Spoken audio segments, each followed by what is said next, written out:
தமிழ் சுருக்கெழுத்து கேள்வி பதில்கள் அத்தியாயம் 7 சுருக்கம் கேள்வி 36 சுருக்கங்கள் எழுதப்படும் முறையினை உதாரணங்களுடன் விளக்குக. அடிக்கடி வரக்கூடிய வார்த்தைகளுக்கு கையை எடுக்காமல் சுலபமாகவும் தெளிவாகவும் வாகாகவும் எழுதப்படக்கூடியவனவாய் இரண்டு அல்லது இரண்டுக்கும் மேற்பட்ட குறிகளைச் சேர்த்து எழுதும் குறித்தொடருக்கு சுருக்கம் என்று பெயர். இதை எழுத பல முறைகள் உள்ளன.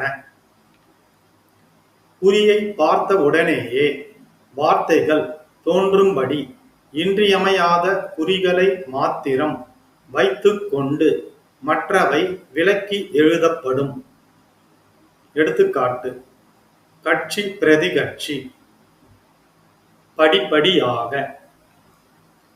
ஆரம்ப உயிர்க்குறிகளை விலக்கியும் தனிக்குறி சொற்களை அடிப்படையாக கொண்டும் எழுதப்படும். அவ்வாறு. அடிக்கடி. அதை தவிர. சுருக்கத்தில் உள்ள முதல் வார்த்தையை தனியாக எழுதினால் எந்த நிலையில் எழுதப்படுமோ அந்த நிலையிலிருந்தே சுருக்கத் தொடர் ஆரம்பித்து எழுதப்படும். எடுத்துக்காட்டு: அதுவரை, அப்பொழுதாவது. கேள்வி 37 ஒரு வார்த்தைக்கு பின் என்ற, என்று என்னும் சொற்கள் வந்தால் எவ்வாறு எழுதப்படும்?